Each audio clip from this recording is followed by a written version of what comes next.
In a quiet little town where everyone knew each other by name, James Harper was the kind of person who could light up any room he walked into.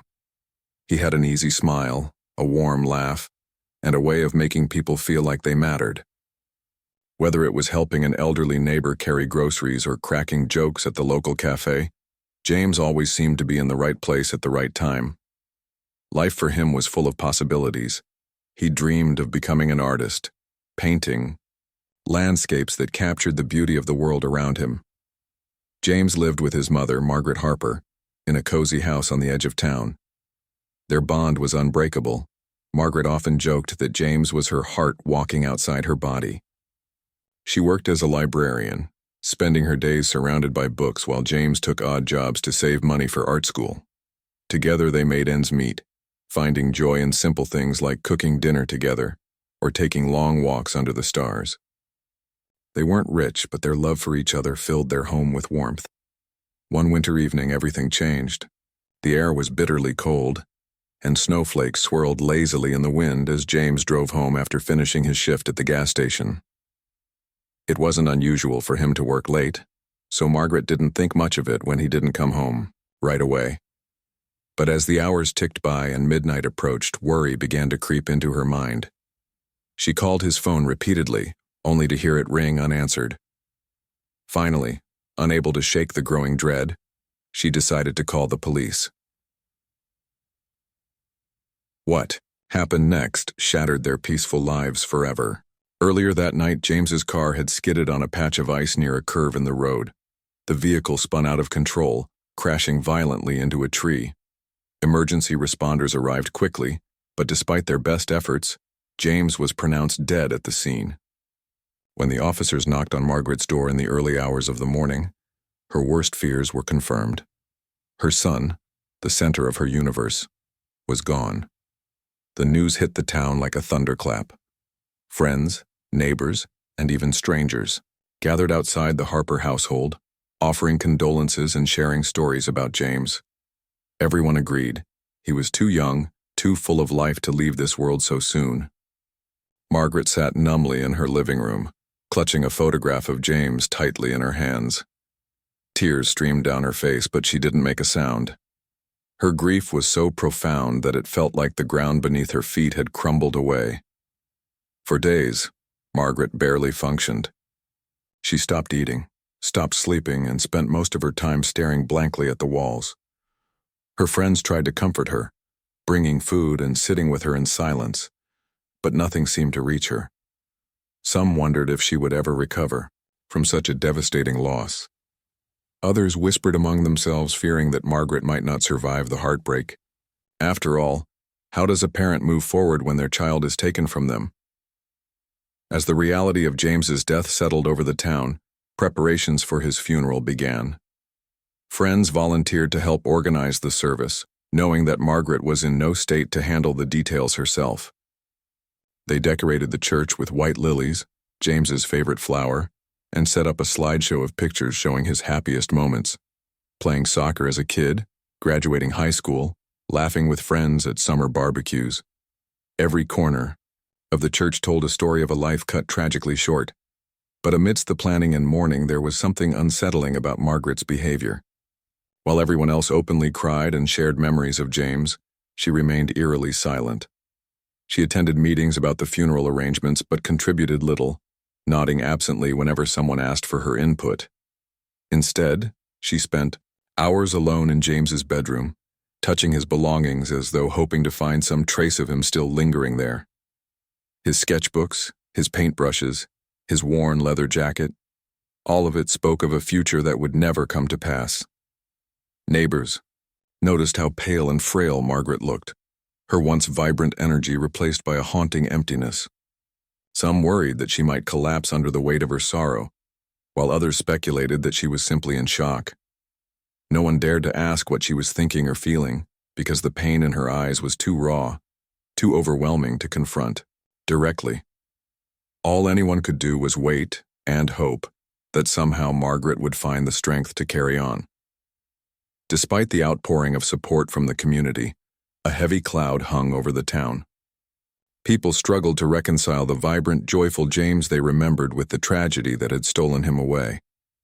Conversations turned somber, laughter became rare, and even the weather seemed to reflect the collective grief, a relentless gray sky stretching endlessly above them. And yet deep down, everyone knew that the hardest moment was still to come, the day they would gather at the church to say their final goodbyes. Margaret, meanwhile, kept to herself, retreating further into her own world. She hadn't spoken, more than a few words since the accident, and those who saw her couldn't help but notice the small wooden box she carried everywhere she went. It was old and worn, its surface scratched and faded, but Margaret clutched it protectively as if it contained something precious. Nobody knew what was inside or why she refused to let it out of her sight, but it added to the air of mystery surrounding her. Whatever it held, it clearly meant the world to her. As the day of the funeral drew nearer, the tension in the town grew almost unbearable. Would Margaret be able to stand through the service? Would she finally break down and release the torrent of emotion she'd been holding back? Or would she remain locked in her silent, impenetrable shell? These questions lingered in everyone's minds, casting a shadow over what promised to be one of the saddest days the town had ever seen. The days leading up to James's funeral felt like they dragged on forever, each one heavier than the last. The town had rallied together to make sure everything was perfect for the service, but perfection seemed impossible when the person being honored was no longer there to appreciate it. Margaret Harper remained a ghostly presence during these preparations, moving through her home and the world around her as if she were sleepwalking. Her silence was unnerving, her eyes distant, as though she were living in a dream or a nightmare that no one else could see. Friends and neighbors took turns visiting the Harper household, bringing casseroles, baked goods, and other comforting dishes. They filled the kitchen counters with food, hoping that Margaret might eat something, anything, to keep her strength up. But the plates stayed untouched, the foil-wrapped bundles sitting forgotten on the countertops. Margaret didn't seem to notice them, or the concerned faces of those who came to check on her. She barely acknowledged their words of sympathy, nodding occasionally but never speaking unless absolutely necessary. Margaret spent most of her time in James's room, surrounded by the remnants of his life.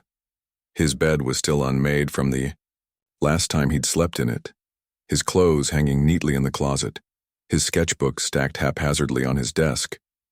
Everything smelled faintly of him, a mix of cologne, paint, and the outdoors, and Margaret clung to that scent like a lifeline. She would sit on the edge of his bed for hours, holding one of his jackets close to her face, breathing deeply as if trying to pull him back into existence through memory alone. It wasn't just his belongings that drew her in. It was the stories they told. Each item held a piece of James, the worn sneakers he'd worn while playing soccer, the guitar he'd strummed late at night, the photo frames lined up on his dresser showing smiling faces frozen in happier times. Margaret traced her fingers over these objects slowly, as though committing every detail to memory. Sometimes she whispered his name under her breath, her voice trembling with longing. Other times she sat completely still, staring at nothing, lost in thoughts only she could understand.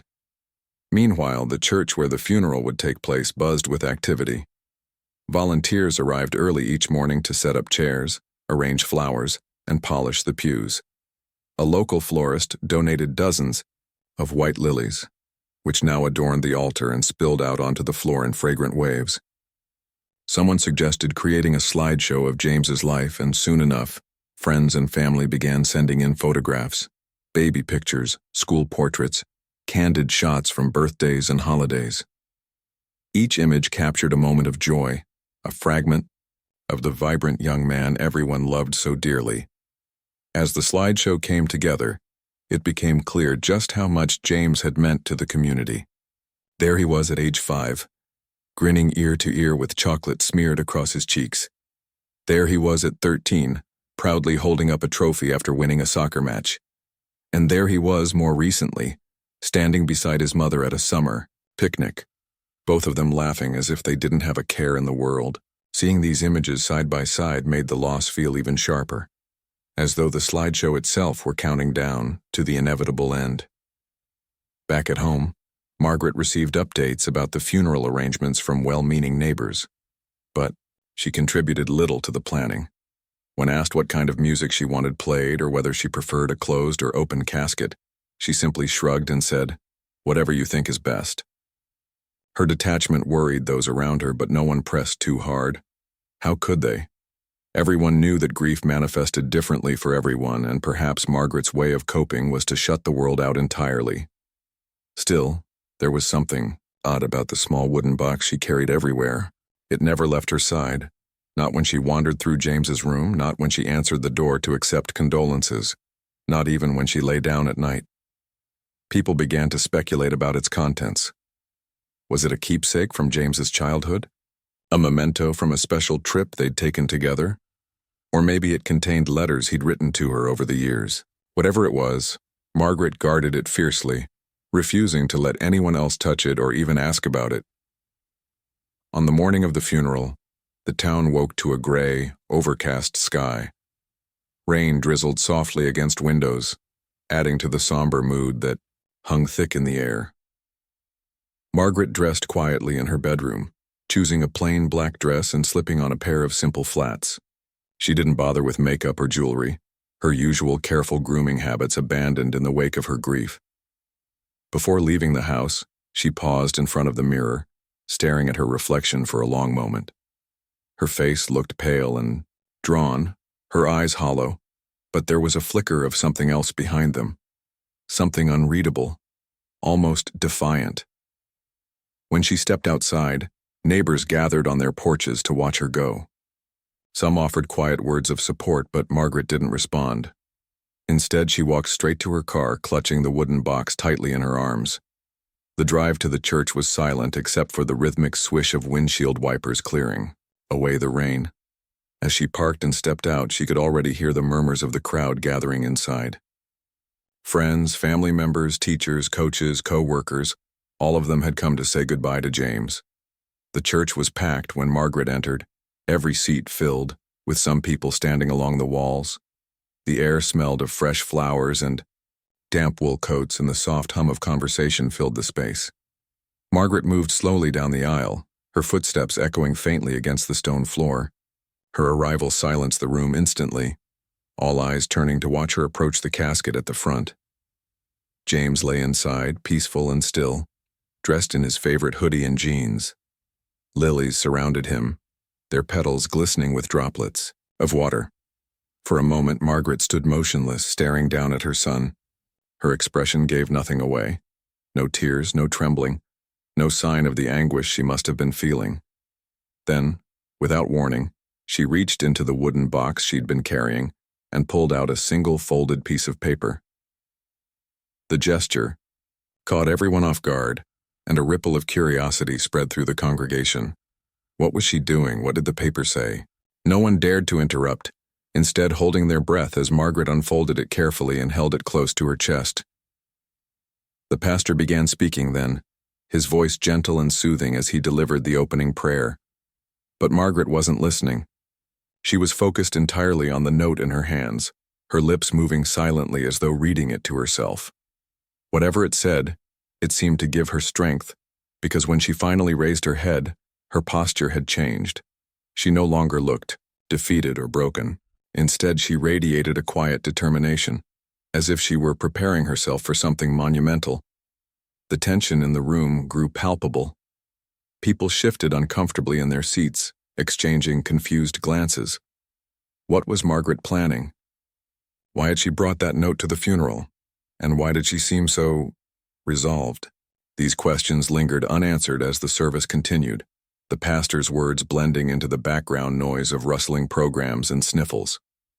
All eyes remained fixed on Margaret, waiting for whatever she intended to do next.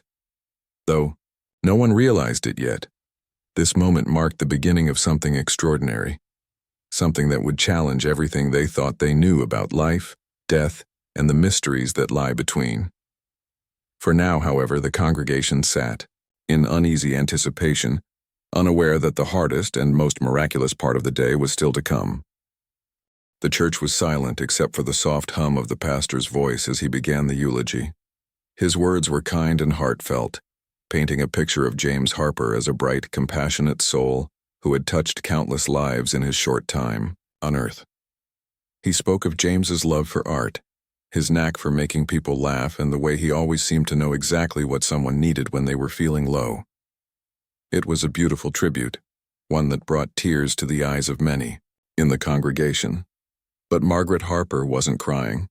She sat stiffly in the front pew, her hands clasped tightly around the wooden box she had carried with her since the morning. Her face was expressionless, her gaze fixed on the casket where her son lay. To those watching her, she looked like a statue carved from grief, immovable, unshakable, and yet somehow distant, as if her mind was somewhere else entirely. The pastor's words seemed to wash over her without leaving a mark. As the service continued, friends and family members took turns sharing their memories of James.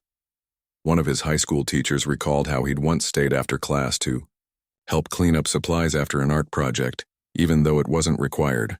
A childhood friend talked about the summer they'd spent building a treehouse together, laughing until their sides hurt. Each story added another layer to the portrait of James, a young man full of kindness, creativity, and humor. The congregation listened intently, nodding and wiping away tears as each speaker painted a vivid image of the life that had been lost. Yet through all of this, Margaret remained eerily silent. She didn't cry, didn't smile, didn't react in any visible way. Instead, she stared straight ahead, her focus unwavering. Some people wondered if she was too overwhelmed by grief to process what was happening. Others speculated that she might be in shock, unable to fully grasp the reality of her loss. But there was something about her demeanor, an odd stillness, a quiet intensity, that made others uneasy. It was as though she were waiting for something, though no one could guess what. Then, halfway through the service, something unexpected happened. Just as a close friend of James's stepped up to speak, Margaret suddenly rose from her seat. The movement was so abrupt that it startled the entire congregation. All eyes turned to her as she stood there, tall and resolute, clutching the wooden box tightly against her chest. For a moment she simply stood there, surveying the room with an unreadable expression. Then, without saying a word, she walked slowly toward the casket at the front of the church. The silence in the room deepened, becoming almost suffocating. Every breath, every shuffle of fabric, every creak of the wooden floorboards seemed amplified. People exchanged confused glances, unsure of what to expect. Was Margaret going to say something? Was she about to break down in front of everyone? Or was she simply overcome by emotion and needed a moment alone with her son? Margaret reached the casket and paused, staring down at James for a long moment. Her lips parted slightly as if she wanted to speak but couldn't find the words. Then, with deliberate care, she placed the wooden box beside the casket. The sound of the box hitting the polished surface echoed softly through the church, breaking the tense quiet. Everyone leaned forward slightly in their seats, curiosity mounting as Margaret opened the lid of the box. Inside were a collection of items, letters, photographs, trinkets, and other mementos. There was a faded drawing James had made as a child, a seashell he'd picked up during a family vacation, a ticket stub from a concert he'd attended with friends. Each object seemed carefully chosen, imbued with meaning. Margaret picked up one of the letters and held it gently in her hands, her fingers tracing the edges as if afraid it might crumble beneath her touch. Then finally she spoke. "These are pieces of my son," she said, her voice soft but steady. "Pieces of who he was, what he loved, what he dreamed of." She paused, looking out at the crowd. Her eyes weren't filled with tears or anger. Instead, they held a strange calm, almost serene. "But they're not enough. Not anymore." A murmur rippled through the congregation. What did she mean? Was she saying goodbye to these keepsakes, acknowledging that they couldn't replace the real thing? Or was there something more behind her words? People shifted uncomfortably in their seats, unsure how to interpret her cryptic statement. Margaret didn't elaborate immediately. Instead, she reached deeper into the box and pulled out a folded piece of paper. This one was different from the others. It looked newer, its edges crisp and clean. Unfolding it slowly, Margaret held it up for everyone to see. It was handwritten. The ink smudged slightly as though it had been read and reread many times. She cleared her throat and began to read aloud. "Mom," she said, her voice trembling just slightly. "I'm still here. You'll see me again." The room erupted into gasps. Whispers broke out everywhere as people tried to make sense of what they'd just heard. Some assumed it was a note James had written before his death, a final message to his mother, left behind in case something happened to him. Others wondered if it was some sort of farewell letter, penned in happier times but now taking on a haunting significance. Either way, it felt like a deeply personal moment, one that shouldn't have been shared publicly. But Margaret shook her head firmly, silencing the murmurs with a single glance. "This isn't just a letter," she said, her voice stronger now, cutting through the confusion. "It's proof that he's alive." The statement landed like a bombshell. People froze in their seats, staring at Margaret in disbelief. Alive?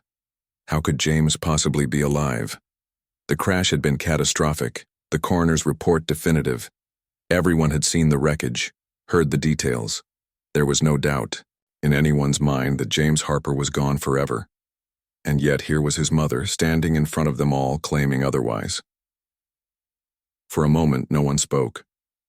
The silence stretched on, heavy and oppressive as the weight of Margaret's words sank in. Some people exchanged skeptical looks, convinced that grief had driven her to delusion.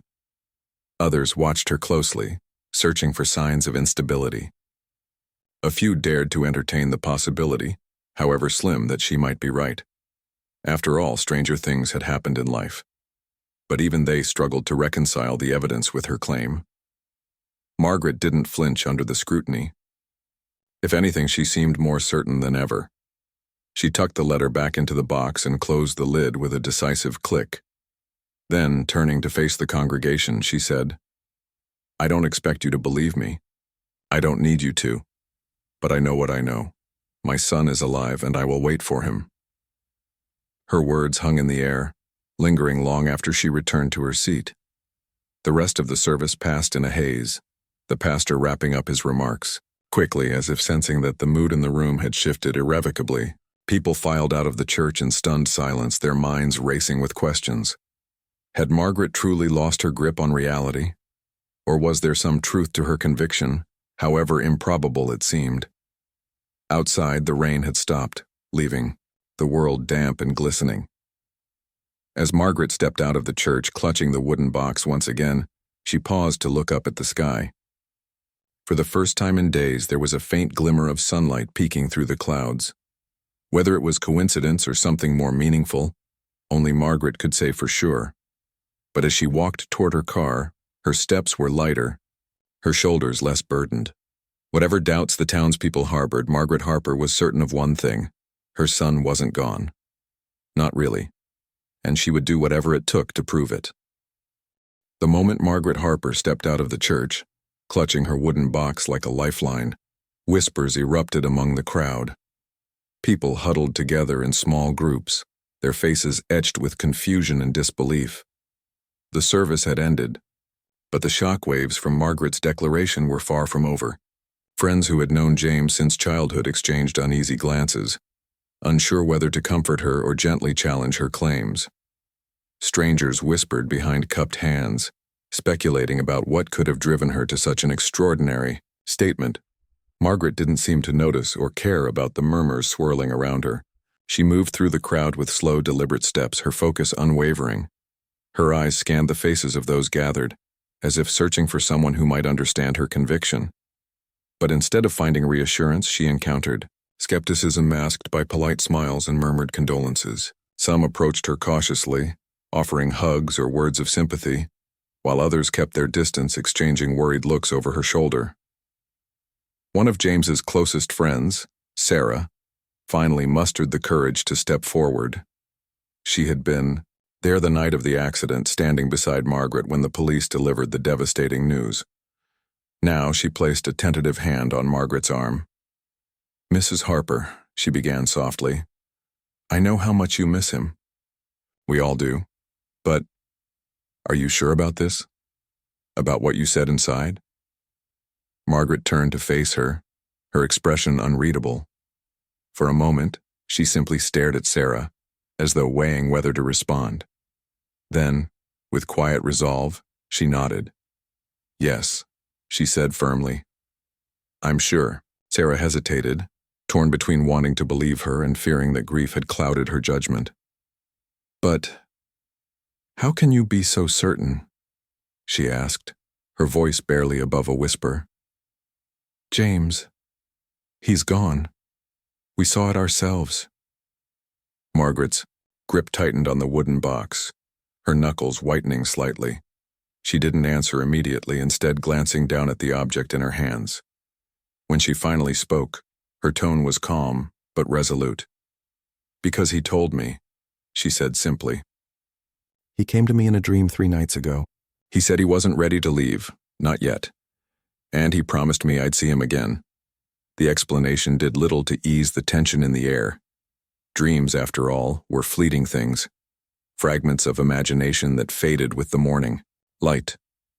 To many they carried no weight, no proof of anything beyond the workings of a grieving mind. Yet Margaret spoke with such conviction, such unshakable certainty, that it was impossible not to feel unsettled. Was she clinging to hope because she couldn't bear to let go?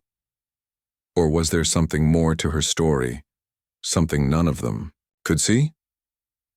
As the crowd dispersed, some lingering longer than others to offer awkward farewells, Margaret remained rooted in place.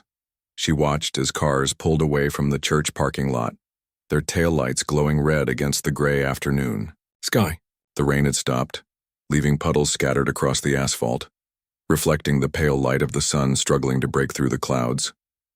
It was a fitting metaphor for the mood of the day, damp, heavy, but tinged with the faintest hint of clarity.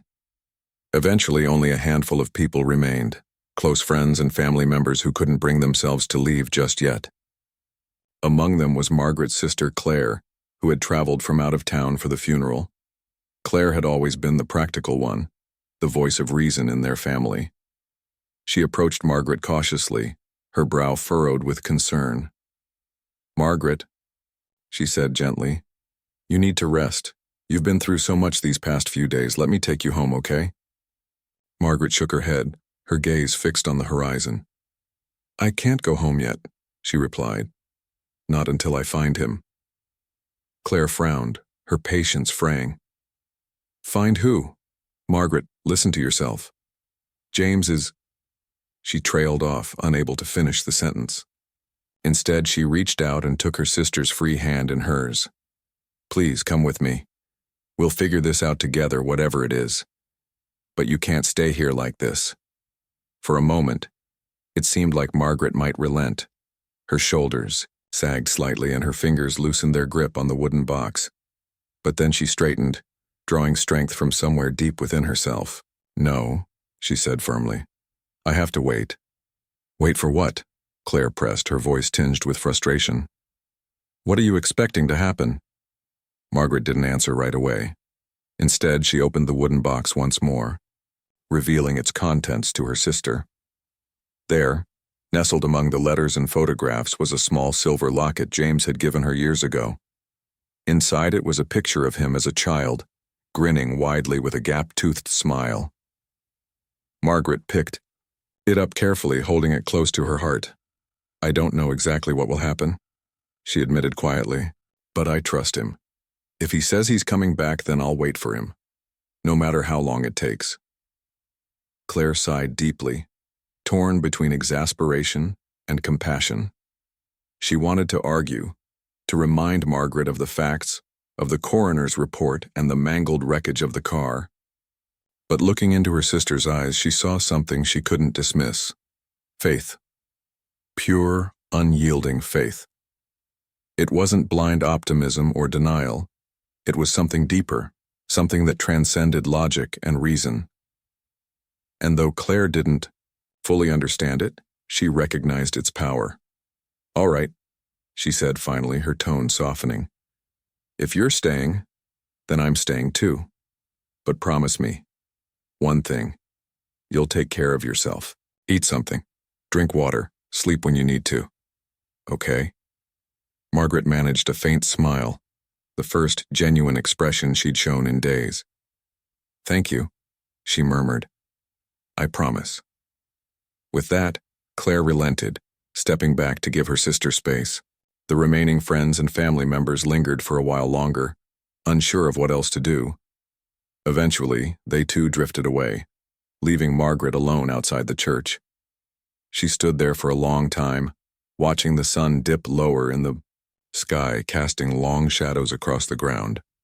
The world around her grew quieter, the sounds of distant traffic fading into the background.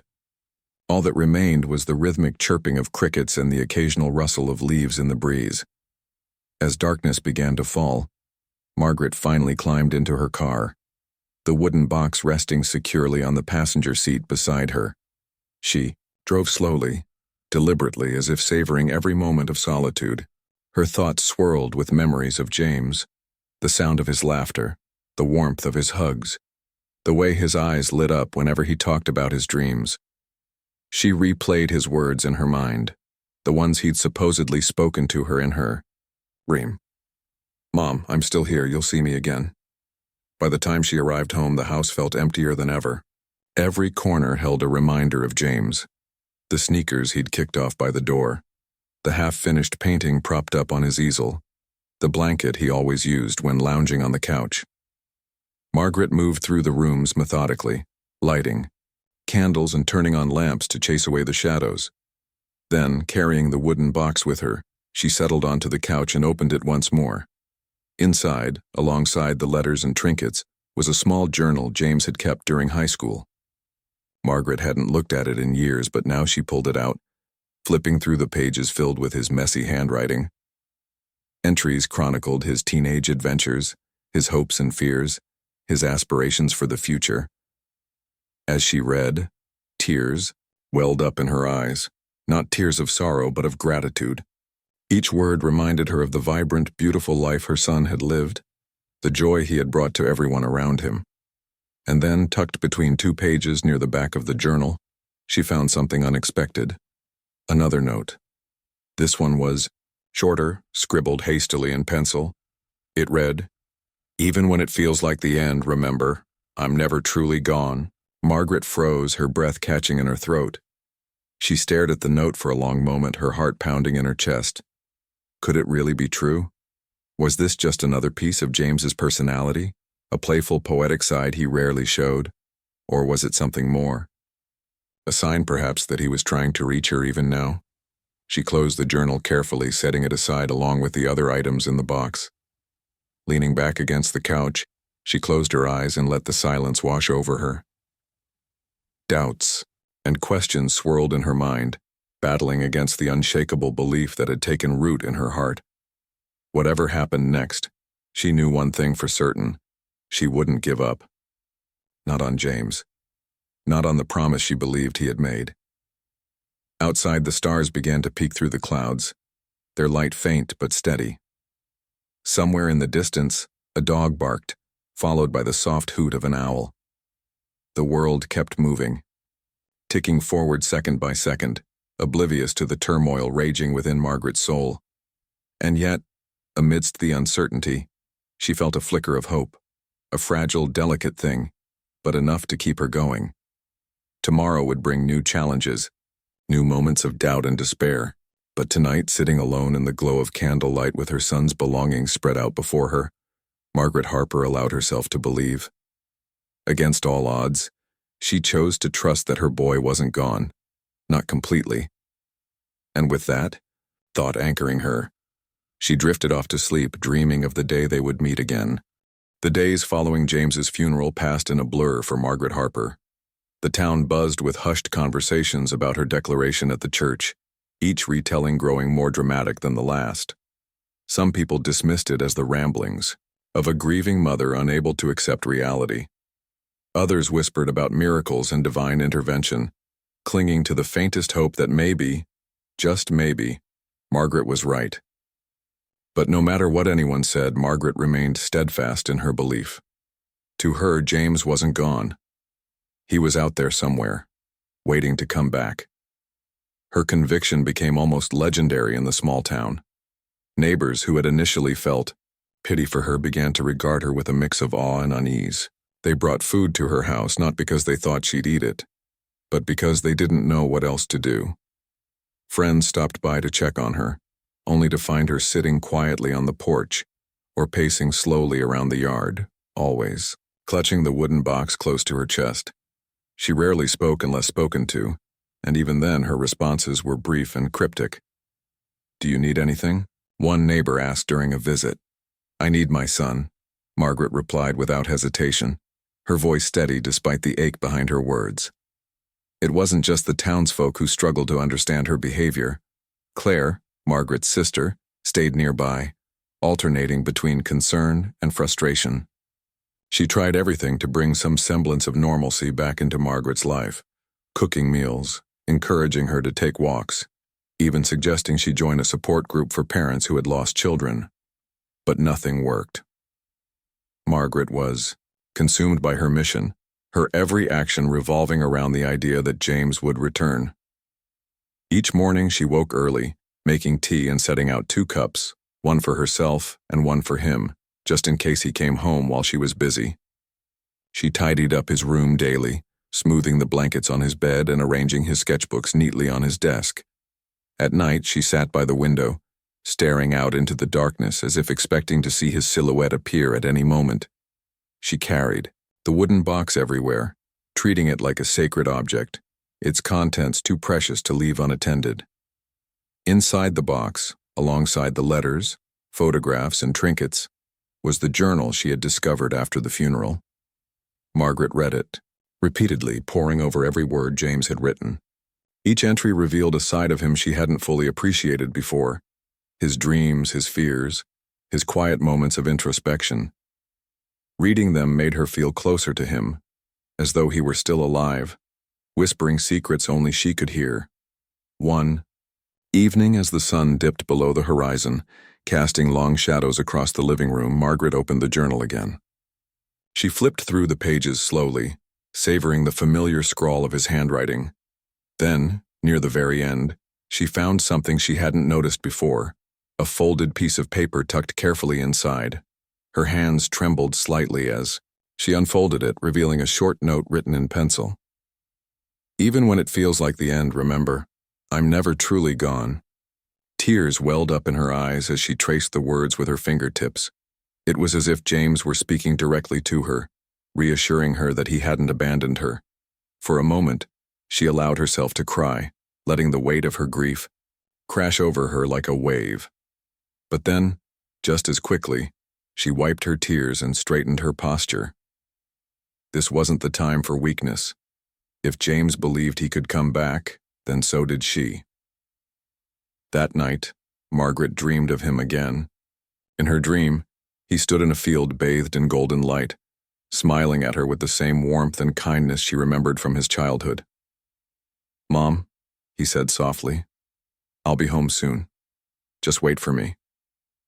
When she woke, the sunlight streaming through her bedroom window felt different somehow, brighter, warmer.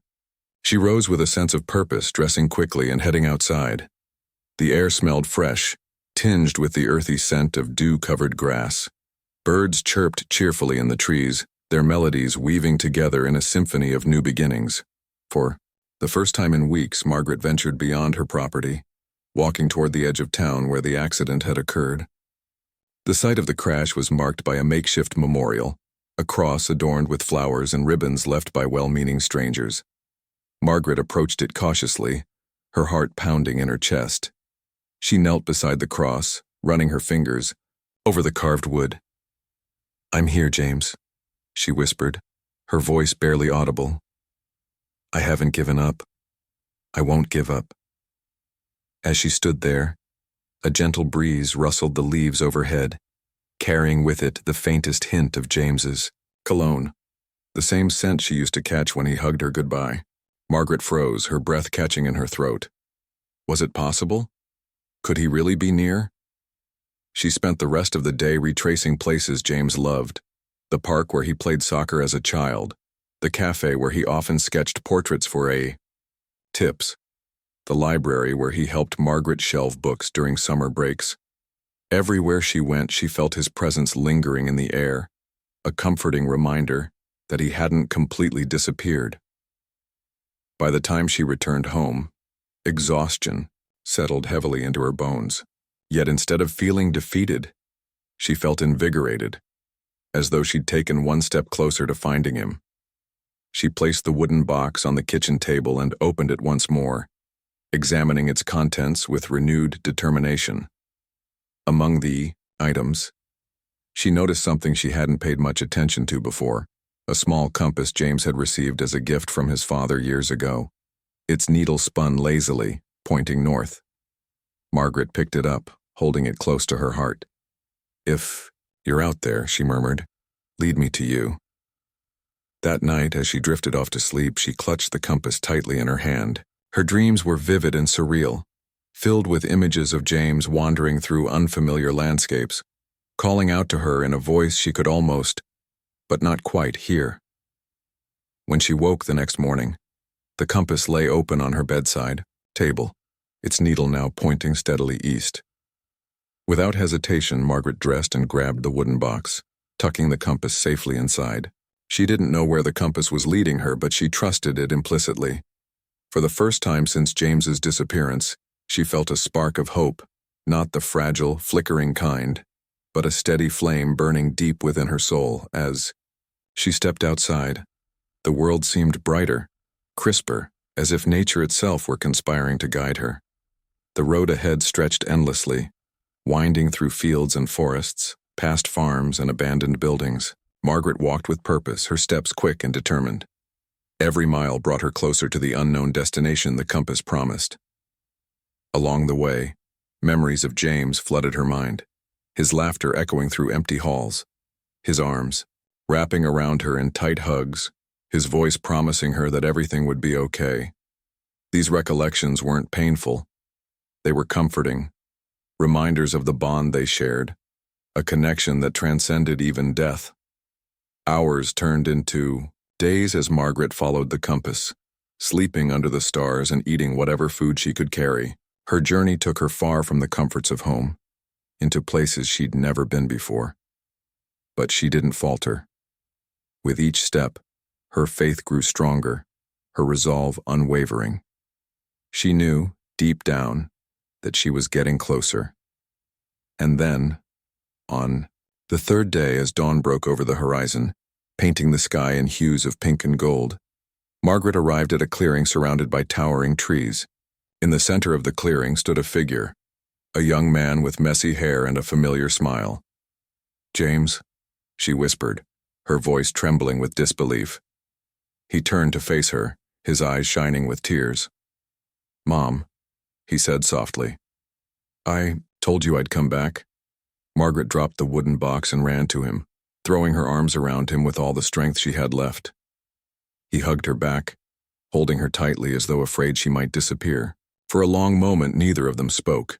They simply stood there, wrapped in each other's embrace, breathing in the miracle of reunion. When they finally pulled apart, Margaret cupped his face in her hands, studying him as if trying to memorize every detail. "How is this possible?" she asked, her voice choked with emotion. James smiled, his expression both wise and playful. "Some things can't be explained," he said. "But I'm here now. That's all that matters." They sat together in the clearing, talking for hours about everything that had happened since the accident. James explained that he couldn't remember much, only flashes of darkness and confusion, but he'd somehow found his way back to her. Margaret listened intently, her heart swelling with gratitude and wonder. Eventually, they began the long walk home side by side, the wooden box tucked safely under Margaret's arm. As they moved through the forest, sunlight filtering through the canopy above, Margaret realized that their story wasn't just about loss or grief. It was about love, the kind of love that defies logic, challenges fate, and refuses to let go. When they reached the edge of town, news of James's return spread like wildfire. Friends and neighbors gathered in disbelief, touching his arms and hugging him as if to confirm he was real. Doctors examined him, baffled by his survival, but ultimately declared him healthy. Though questions lingered, no one cared about answers anymore. All that mattered was that James was alive, and Margaret's faith had brought him back. From that day forward, mother and son cherished every moment together, knowing how easily it could have been taken away.